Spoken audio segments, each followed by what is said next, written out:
Assalamualaikum warahmatullahi wabarakatuh. Perkenalkan, kami dari Paralel B sesi B3 Grup C Praktikum Aplikasi Mikrobiologi Industri.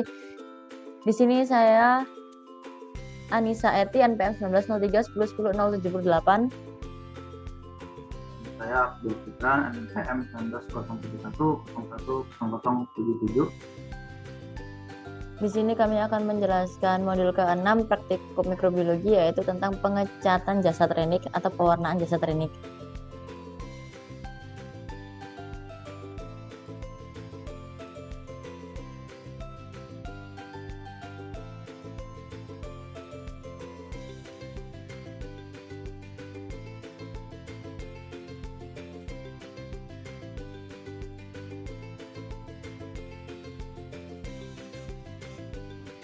Pertama itu ada prinsip dasar pewarnaan. Jadi prinsip dasarnya adalah adanya interaksi antara komponen seluler dari bakteri dengan senyawa aktif dari pewarna yang disebut kromogen. Jadi kata ion karena adanya muatan listrik baik pada komponen seluler maupun pada pewarna. Berdasarkan muatan ini, maka dapat dibedakan pewarna asam dan basa. Setelah dapat dibedakan, kemudian dapat diidentifikasi suatu bakteri. Sehingga pewarnaan bakteri ini sangat berguna dalam melihat mikroba yang transparan dan dapat lebih jelas.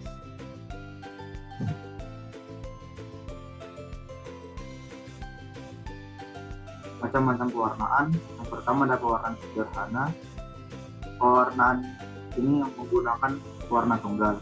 Warna sederhana bertujuan untuk memberikan kontras antara bakteri dengan latar belakang. Warna negatif, warna yang menggunakan warna asam, di mana bertujuan untuk memberi warna gelap pada latar belakang dan tidak mewarnai seluruh bakteri. Warnaan ketiga, pewarnaan gram, yang merupakan sebuah metode empiris untuk membedakan spesies bakteri jadi dua kelompok besar, yaitu gram positif dan negatif. Yang keempat ada pewarnaan asam.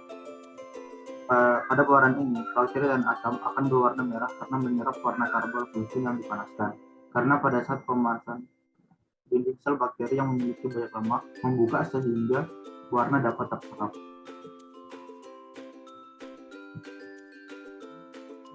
Yang kelima ada pewarnaan spora. Secara sederhana, endospora mengalami dehidrasi dengan dinding yang mengalami penebalan serta lapisan tambahan. Untuk pewarnaannya, spora dipanaskan dengan warna sehingga memudahkan zat warna meresap dalam dinding pelindung spora bakteri.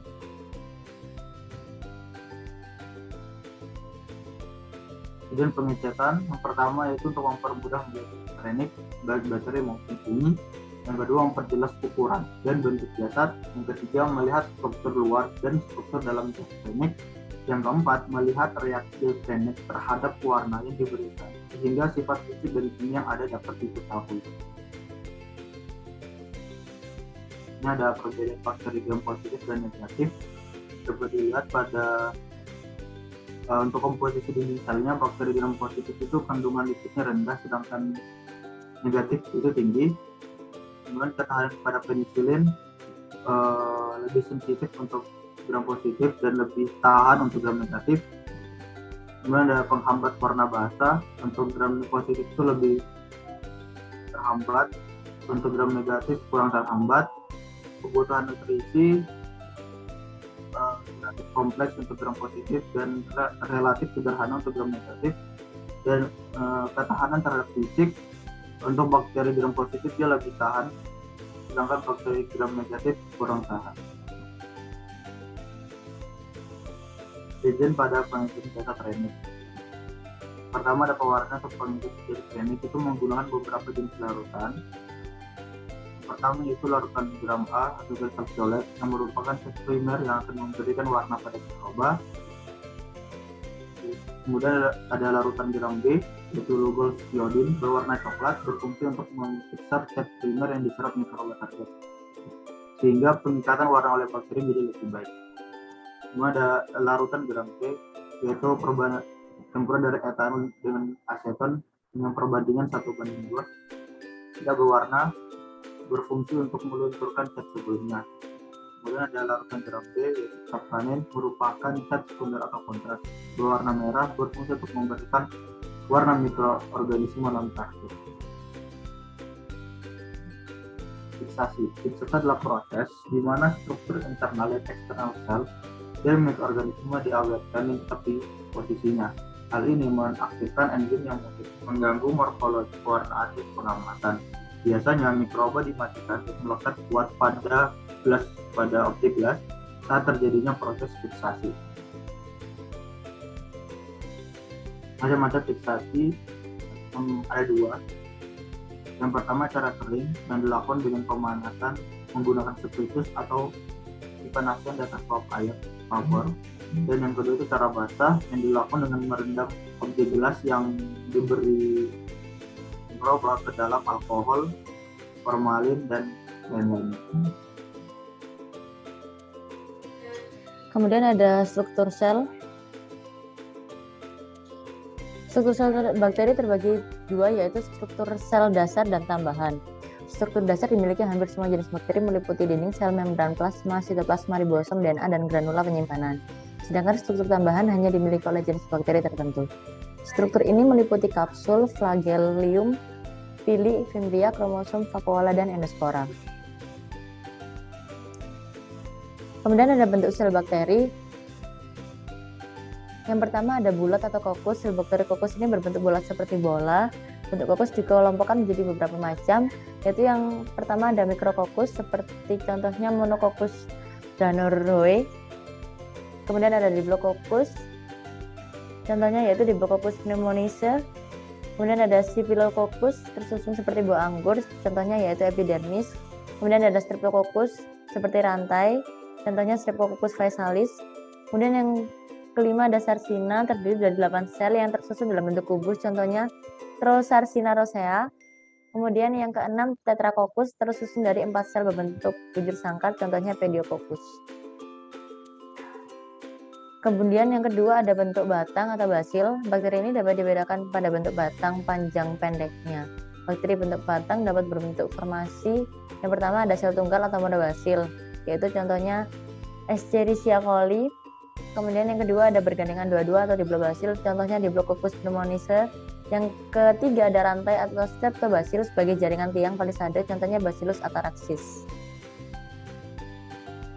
Kemudian yang ketiga ada bentuk lengkung atau spirilia. Bakteri ini dapat dibagi menjadi 3 bentuk lagi, yaitu ada bentuk koma, lengkungannya setengah dari lingkaran, contohnya Fibracoma. Kemudian yang kedua ada bentuk spiral, lengkungannya lebih dari setengah lingkaran, contohnya Spirillum minor disebabkan oleh gigitan tikus. Kemudian yang ketiga ada bentuk spiroseta, bentuk spiral yang kokus dan lentur, lebih berkelok dengan ujung lebih runcing, contohnya Treponema pallidum. Nah, ini ada faktor-faktor yang mempengaruhi, yaitu yang pertama ada fiksasi, di mana fiksasi ini fungsinya untuk merekatkan sel mikroba pada objek gelas, mengubah daya ikat zat warna sebelum diwarnai. Bakteri harus difiksasi terlebih dahulu untuk mencegah mengkerutnya globula-globula protein sel, mempertinggi sifat reaktif gugusan karboksilat hingga membuat sel mikroba lebih kuat. Kemudian yang kedua ada substrat. Substrat ini berpengaruh pada zat warna asam atau basa yang dapat bereaksi dengan senyawa tertentu. Kemudian yang ketiga ada pelunturan pewarna bakteri untuk menghasilkan kontras warna yang lebih baik pada bayangan mikroskop sehingga bakteri dapat terlihat lebih jelas. Kemudian yang terakhir yaitu zat warna penutup untuk memberikan kontras pada sel-sel yang tidak menyerap zat warna utama. Nah, di sini ada aplikasi dari pewarnaan, di mana pewarnaan Gram dan Zilnissen memiliki peranan dalam berbagai bidang guna melakukan identifikasi jasa teknik. Pewarnaan Gram dalam bidang pertanian dapat digunakan untuk mewarnai jasa teknik pada rhizosphere bambu, yaitu Pseudomonas dan Bacillus yang termasuk Gram positif. Mikroba ini berperan dalam meningkatkan pertumbuhan akar yang akan berdampak pada pertumbuhan tanaman, hasil, dan kesuburan tanah. Selain itu, pewarnaan metode Zilnissen dapat digunakan untuk pewarnaan Mycobacterium tuberculosis. Mycobacterium tuberculosis berbentuk batang, ramping, lurus, dan sedikit bengkok dengan kedua ujungnya membulat. Mikroba digunakan untuk diagnosis tuberkulosis paru-paru. Pada pembahasan ini, sebelumnya di sini percobaan ini menggunakan sampel yeast dan dilakukan pada metode sederhana dan metode khusus. Jadi metode khusus yang digunakan yaitu ada metode pengecatan Gram, metode Zilnissen. Media yang digunakan pada percobaan ini adalah media agar. Kemudian pada metode pengecatan sederhana hanya menggunakan satu zat warna yaitu kristal violet. Pada pengecatan Gram, pewarnaan dilakukan dengan beberapa prinsip tahapan, yaitu yang pertama menggunakan zat Gram A atau initial stain yaitu hasil kristal violet sebagai pewarna dasar. Kemudian yang kedua menggunakan cat Gram B, Mordan yaitu Lugos iodide sebagai pewarna yang memfiksasi cat primer. Kemudian yang ketiga ada decolorize menggunakan cat gram C, yaitu alkohol yang berfungsi untuk melututkan cat sebelumnya. Apabila mikroorganisme tahan terhadap alkohol atau pewarna sebelumnya tidak hilang, maka dikelompokkan sebagai bakteri gram positif, yaitu biasanya berwarna ungu. Sebaliknya, apabila bakteri tidak tahan terhadap alkohol, maka dikelompokkan sebagai bakteri gram negatif, yaitu warna ungunya luntur akan menjadi warna merah. Kemudian tahap yang keempat yaitu counter stain menggunakan cat spinel atau cat gram D karbovaksin yang menggunakan sebagai pemberi warna mikroorganisme non target. Pada pengecatan zilnis dan pewarnaan menggunakan larutan zilnisil karbovaksin yang dididihkan. Nah, ini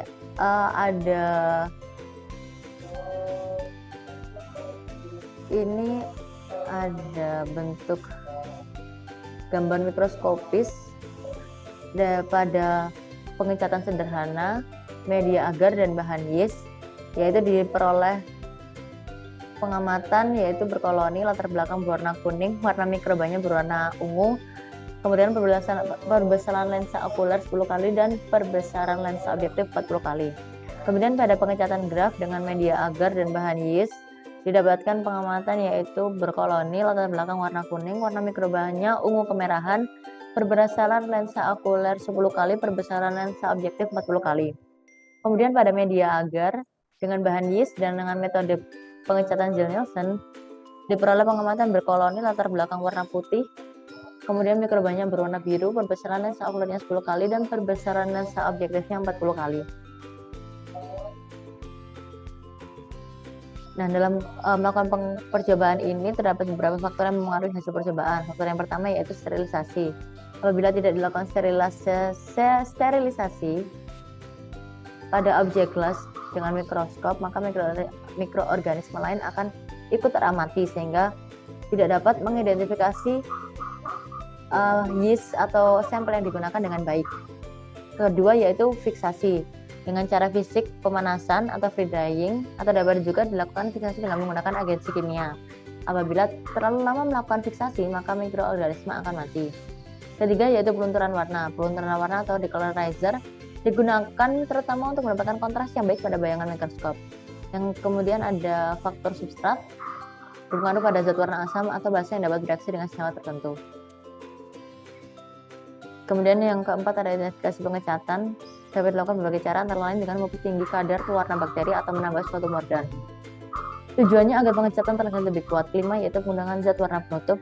Fungsi dari zat warna penutup adalah memberikan warna pada sel yang berbeda dengan warnanya zat warna mula-mula. Zat warna penutup diberikan pada akhir pewarnaan dengan tujuan memberikan kontras pada sel-sel yang tidak menyerap warna utama.